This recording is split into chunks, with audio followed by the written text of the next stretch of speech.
একটা দিন কিভাবে এত কাজের মাঝে কেটে যায় আজকে আপনাদের দেখাবো আমার সারা দিনের গল্প। আমি momo, life circle of momo চ্যানেলে সবাইকে ওয়েলকাম করছি। আসসালামু আলাইকুম মাই ইউটিউব ফ্যামিলি, কেমন আছেন সবাই? এখানে রাতের থেকে শুরু করেছি, রাতে চিতই পিঠা বানাবো। এর আগের ভিডিওতে দেখিয়েছিলাম যে মাংস রান্না করেছিলাম, গরুর মাংস। তো রাতে অল্প ছিল, চিতই পিঠা গরুর মাংস দিয়ে খেতে সবাই পছন্দ করে। আবার এই গরমের মধ্যে শীতের পিঠাও বানাবো, মানে কিছু পিঠা, কয়েকটা পিঠা আবার ভিজাবো। অফ ক্যামেরায় প্রথম পিঠাটা বানিয়েছিলাম, প্রথম পিঠা ভালো হয় কিনা তার জন্য তখন ভিডিও করিনি, তবে আলহামদুলিল্লাহ পারফেক্ট হয়েছে। এই পিঠাটা পারফেক্ট করতে আমার অনেক সময় লেগেছে, প্রথম দিকে একেবারেই হতো না, এখন বানাতে বানাতে এরকম হয়েছে, কখনো খারাপ হয় না, সবসময় আলহামদুলিল্লাহ ভালো হয়। তারপরে সেকেন্ড পিঠা, প্রতিটা পিঠাই আলহামদুলিল্লাহ আমার ফুলতেছিল আর ফুল ছিদ্রযুক্ত হতেছিল। এভাবে পিঠা ফুললে ছিদ্রযুক্ত হলে কিন্তু খেতে ভালো লাগে, আর যখন কোনো কিছু বানানো হয় সেটা যদি পারফেক্ট হয় তাহলে কিন্তু আরো ভালো লাগে। আর এই পিঠাটা আমার ছেলে দুধটা ভিজিয়ে খুব বেশি পছন্দ করে, তাই ওর জন্য আবার কয়েকটা পিঠা আমি দুধেও ভিজিয়েছিলাম। ক্যামেরায় কতটা বোঝা যাচ্ছে জানি না, তবে বাস্তবে কিন্তু অনেকটা ফুলেছিল, সেটা বোঝা গিয়েছে। এখানে সেভাবে বোঝা যাচ্ছে না, তারপর আমি একটু চেষ্টা করেছিলাম বোঝানোর জন্য। আর এখানে হচ্ছে আমি পিঠার শাঁসটাকে একটু লবণ পানি দিয়ে মুছে নিয়েছিলাম, এইভাবে মুছে নিলে পিঠাগুলো সুন্দর হয়। আমারটা এভাবে পারফেক্ট হয়, এক একজন এক একভাবে করে, তাদেরটা এক একজন করতে করতে অভ্যাস হয়ে যায়, তো ওইভাবেই পারফেক্ট হয়। তো এই যে সাইড দিয়ে সুন্দর যখন বাবল উঠতে থাকবে তখন ঢাকনা দিয়ে ঢেকে দেই, আর তারপরে অল্প একটু পানি হাতে নিয়ে সাইড দিয়ে এভাবে দিয়ে দিই। এতেই পিঠাগুলো আলহামদুলিল্লাহ সুন্দর হয়। পিঠা বানানোর মাঝে আবার আরেক কাজ শুরু হয়ে গিয়েছিল, সেটা একটু পরে দেখাচ্ছি। পরে রান্না বন্ধ করে সেই কাজটা করে নিয়েছিলাম আগে, মানে পিঠা বানানো। এই যে দেখাতে চেষ্টা করছিলাম পিঠাটা কেমন ফুলকো হয়েছে, আর অপর পাশে দুধও জাল করে নিয়েছিলাম, কারণ এই পিঠা দেখলে আমার ছেলে আবার এটাকে খেতে চায় দুধের শিরায় ভিজিয়ে। তো সেটা শীত হোক আর গরম হোক তার সেটা ম্যাটার করে না, তার এই পিঠাটা সবসময়ই ভালো লাগে। যার কারণে কয়েকটা পিঠা আবার এখানে আমি এই যে দুধ দিয়ে ভালোভাবে মিঠাই দিয়ে দুধটা জাল করে নিচ্ছিলাম, এখন কয়েকটা পিঠা ওর জন্য ভিজিয়ে রাখবো।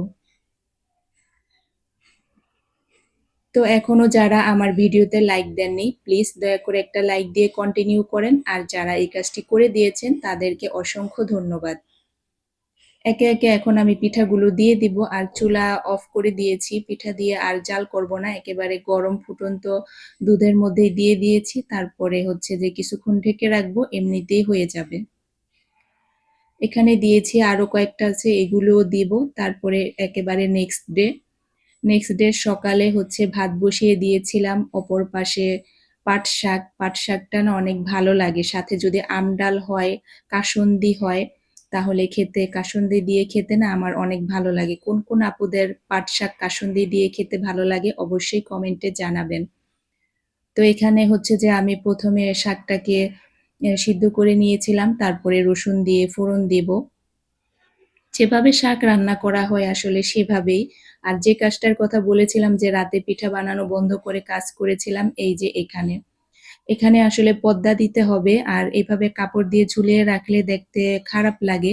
তার জন্য রাতে হাজবেন্ড আসার সময় লোক নিয়ে এসেছিল, তো ওই ভাইটা এগুলো লাগিয়ে দিয়েছে। শুধু এখানে না, আমার দোনো বারান্দায়ও লাগাবো, কারণ হচ্ছে যে এত পাশাপাশি বিল্ডিং, একবারে হাত দিলে বিল্ডিং ধরা যায়, এতটা কাছে। আরেকটা লাউ নিয়েছিলাম, লাউ চিংড়ি করব, কিন্তু লাউয়ের ভিতরে এত বড় বড় দানা।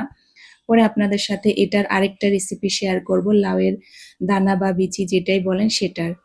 এরপরে এই যে বারান্দার গাছগুলো খুব সুন্দরভাবে গ্রো হয়েছে, মিষ্টি আলু গাছ অনেক দ্রুত গ্রো হয়, মানে মনে হয় 2 দিন পর পরেই এক মুঠ করে উঠানো যায়। আর ধনিয়া পাতা গাছ এখানে আমি কয়েকটা রেখেছিলাম পানির মধ্যে, তারপরে আবার কয়েকটা মাটির মধ্যেও দিয়েছি। আর এখানে একটা হ্যাঙ্কারও ঝুলিয়েছি, কারণ অনেক সময় ঘামের কাপড় বাহিরে দেখা যায় এভাবে রেখে দিলে, ঘরের ভিতরে রাখলে গন্ধ হয়ে যায়, যে নেক্সট দিন পরা যায়। বোরকা বা দেখা যায় হাজব্যান্ডের শার্ট ২ দিন যদি পরতে চায়, বেশিরভাগ সময় ১ দিন পরা হয়। তো এই যে বারান্দায় ওইখানেও দিয়েছিলাম। আর এই যে নয়নতারা গাছটা সুন্দরভাবে হচ্ছে, এদিকে হচ্ছে যে ধনিয়া পাতার সাথে দাঁড়া করায় রেখেছি, জানি না হবে কিনা, রেখে দিয়েছি, হলে হবে, না হলে তো কিছু করার নেই। আর বাতাসে সুন্দর মিষ্টি আলু পাতা দুলতেছিল। অপর বারান্দায় ওই যে এই পাশে, যে পাশে মানে বিল্ডিং উঠেছে ওই পাশে অপর বারান্দায়ও আরেকটা দিয়েছি।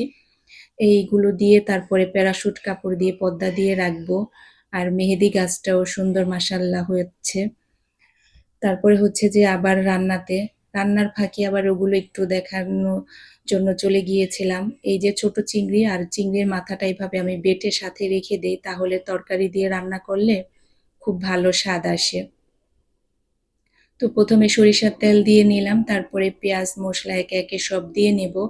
এটা তো আর সেভাবে রেসিপি শেয়ার করছি না, তাই আর ডিটেলসে বলছি না। এখানে হলুদ, ধনিয়া, মরিচ, আদা রসুন বাটা, মরিচের ফাঁকি আমি অল্প দেই, আর লবণ দিয়ে এখন পানি দিয়ে মশলাটা ভালোভাবে কষাবো। তারপরে চিংড়ি মাছ দিয়ে কষিয়ে হচ্ছে যে লাউটা দিয়ে দেবো। আর লাউয়ের অবস্থা দেখেন, একেবারে বাজে। এখন এরকম হয়েছে যে আমার অন্য কোনো সবজি ছিল না, তো এটাকে এখন রান্না করব।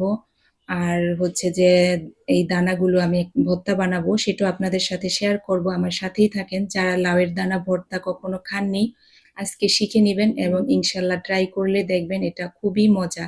লাউয়ের বীজ, কুমড়োর বীজ এগুলো কিন্তু খুবই শরীরের জন্য উপকারী আর ভালো। তো এই যে আমি চিংড়ি মাছটা ভালোভাবে কষিয়ে নিয়েছি, আর এই যে আমার লাউয়ের অবস্থা। তবে রান্নার পরে খুব একটা খারাপ লাগেনি, ভালোই হয়েছিল। সাথে এই লাউয়ের অবস্থা দেখে আমি আলু দিয়েছি, কারণ আলু না স্বাদ বাড়ায়। আমার মনে হয় যে কোনো তরকারিতে আলু দিলে সেটার স্বাদ বেড়ে যায়। তাই লাউয়ের এই অবস্থা দেখে আবার ২ টা আলুও কেটে দিলাম, যাতে এর মধ্যে একটু আ স্বাদ বাড়ে, সেটার জন্যে আসলে চেষ্টা। আর লাউ তরকারিতে তো আমরা সবাই জানি মসলা কম দিতে হয়, তাই মসলাটা একটু কমই দিয়েছিলাম। এখন এটাকে ভালোভাবে কষিয়ে নেব। আর অপরদিকে আমি এখানে পেঁয়াজ আর একটা রসুনও কেটে নিয়েছি এই লাউয়ের বিচি ভর্তা করার জন্য। এখন একটা কড়াইতে আমি সরিষার তেল দিয়ে নেব অল্প পরিমাণে। তারপরে হচ্ছে যে এইগুলো সব তেলের মধ্যে হালকা আঁচে ভেজে নেব। একটু সময় নিয়ে ভাজতে হবে, হালকা আঁচে দিয়ে আমি সরা দিয়ে কিছুক্ষণ ঢেকে রাখবো, তারপরে হয়ে যাবে। আপনারা এটা চাইলে ব্লেন্ডারেও ভর্তা করতে পারেন, আবার চাইলে পাটায়ও করতে পারেন। আমি মেক্সিমাম ভর্তা পাটাই করতে চেষ্টা করি, কারণ সেটা খেতে ভালো লাগে। আর এই যে এখন সব দিয়ে দিলাম, রসুন, পেঁয়াজ আর লাউয়ের খোসা, তারপরে কিছুক্ষণ ঢাকনা দিয়ে ঢেকে রাখবো। এদিকে আমার চিংড়ি মাছের তরকারিটাও কষানো হয়ে গেছে, তারপরে অল্প করে পানি দিয়ে দিলাম। এই যে এই পানিটাই দিয়েছিলাম, আর বেশি পানি দেইনি, কারণ অত বেশি ঝোল রাখবো না, বেশি ঝোল রাখলে খেতে ভালো লাগবে না। এই যে সরা দিয়ে এটা ঢেকে রেখেছিলাম, মাঝে মাঝে একটু শুধু নাড়া দিয়ে দিচ্ছিলাম। এভাবে কে কে ভর্তা খেয়েছেন অবশ্যই কমেন্টে জানাবেন। আমি তো এভাবে লাউয়ের এত মানে দানাওয়ালা লাউ কখনো পাইনি। আর লাউয়ের দানাগুলো আবার বেশি শক্ত হলে ভর্তা ভালো লাগে না, একটু কচিই ছিল। দানা অনেক ছিল, তবে অতটা শক্ত ছিল না, কচিই ছিল। কচি দানার ভর্তা মজা লাগে, আর শক্তগুলোর কিন্তু ভালো লাগে না। যখন বানাবেন এটা খেয়াল করে দেখবেন। আর হচ্ছে যে এখানে আমি টালা জিরার গুঁড়ো দিয়ে দিলাম। তরকারি এখন হয়ে গেছে, ধনিয়া পাতা দিলেই তরকারি আমার ডান। তো খেতে পরে খারাপ লাগেনি, ভালোই লেগেছে। যদি আলু না দিতাম তাহলে হয়তো সেভাবে ভালো লাগতো না। আলুতে এর স্বাদটা ঠিক রেখেছে, ব্যালেন্স করেছে। আর ধনিয়া পাতা দিয়ে তরকারির মূল আকর্ষণ পুরো পারফেক্ট করে দিলাম। তো এভাবেই দেখা যায় সারাদিন চলে যায়, কাজ আর রান্না-বান্না, সংসার গুছানো, এটা সেটা ক্লিন করা। বাচ্চাদের নিয়ে ইদানিং আমার কয়েকবার বের হতে হয়। আর এই যে এখানে হচ্ছে বালাচাউ ভর্তা করব। বালাচাউ ভর্তা অনেকে পারেন, আর যারা না পারেন তারা দেখে নেন কিভাবে করতে হয়। সরিষার তেল, ধনিয়া পাতা, পেঁয়াজ, শুকনা মরিচ, আর এই যে এখানে বালাচাউ নিয়ে নিয়েছি। এখন আলু ভর্তা যেভাবে করে হাতে মাখিয়ে সেভাবে আমি সবগুলো পেঁয়াজ, ধনিয়া পাতা, কাঁচামরিচ দিয়েও করা যায়, আর শুকনা মরিচ আগে ভালোভাবে ডলে নেব, তারপরে হচ্ছে যে আমি ভর্তাটা কমপ্লিট করব। এভাবে দেখা যায় ভর্তা করলে যেহেতু সকালে ভাত খেলে ভর্তা দিয়ে ভাত খেতেই ভালো লাগে। আর এখন তো দেখা যায় যে অনেক বেশি ব্যস্ত, কারণ হচ্ছে কি যে ওদের টিউটোরিয়াল পরীক্ষা তো ৫০ মিনিটের পরীক্ষা থাকে আর ছেলে 6 এ পড়ে। ওর হচ্ছে ২ শিফটে পরীক্ষা হয়। সকালে একটা হয় আবার দুপুরে একটা হয়। ১০টা থেকে ১০টা ৫০ পর্যন্ত একটা হবে। আবার ১টা থেকে ১টা ৫০। তো দেখা যায় ১০টা বাজে দিয়ে আবার ওকে নিয়ে আসা হয়। আবার মেয়েরও পরীক্ষা। তো একেকজনের একেক টাইমে ৪ শিফট করে দিছে। একেক টাইমে পড়েছে তো বারবার দিয়ে আসতে হয়, নিয়ে আসতে হয়। মনে হয় যে রাস্তায় বসে থাকি, এরকম একটা অবস্থা। তো তার মধ্যে ঝটপট সকালে এগুলো সব করে নিয়েছিলাম। কারণ এখন সকালে ভাত এমনিতেও খেতে হবে, অমনিও কারণ এনার্জিরও দরকার আছে। আবার হচ্ছে যে এত কিছু করারও সময় নেই। একটা আইটেম করে দেখা যায় ভাত, রুটি করার তো একটু সময়ের ব্যাপার। তো এই যে আমি পাটায় বেটে ভর্তাটা করে নিয়েছিলাম। ভর্তাটা না অনেক মজা হয়। যারা খাননি অবশ্যই আমি বলব একবার হলেও ট্রাই করবেন। তো আমি তো এভাবে মাঝে, মাঝে কচি লাউয়ের বিচি পেলে এভাবে করি। আর আমার ছেলেও এই ভর্তাটা খুব পছন্দ করে। তারপরে এই যে সকালের জন্য সবকিছু নিয়ে নিয়েছি। তো এখন আবার এদিকে হাসব্যান্ডের বাটিও রেডি করে রেখেছি। দোকানের ভাতও দিয়ে দেব। আর রাতে যে পিঠাটা বানিয়েছিলাম সেই পিঠাটাও আছে। এখন সবাইকে একটা, একটা করে দিয়ে দিব। সবাই বলতে আবার আমার মেয়েরা খায় না। আমরা ৩ জন খাবো। তো এই যে এখানে নিয়ে নিয়েছি। তারপরে হচ্ছে যে ওদের পরীক্ষা দিয়ে ছেলে-মেয়েকে নিয়ে এসেছি। তারপরে আবার ১টা বাজে যাবো। তো এই সময়ে কফি খেয়ে নিচ্ছিলাম। আর আমার ছেলের হচ্ছে যে সেদিন ইংলিশ ফার্স্ট পার্ট দিয়ে এসেছে। আবার ১টা থেকে ইংলিশ সেকেন্ড পার্ট। কফি খেয়ে তারপরে দেখা যাবে যে আমি 12:30টার দিকে জোহরের নামাজ পড়ে ফেলবো। ওকে আবার দিয়ে আসতে যাবো। তারপরে আবার ১:৩০ বাজে ওর পরীক্ষা শেষ হবে। সবাই ভালো থাকেন, দোয়া করবেন। সবার শুভকামনা রইল সবার জন্য।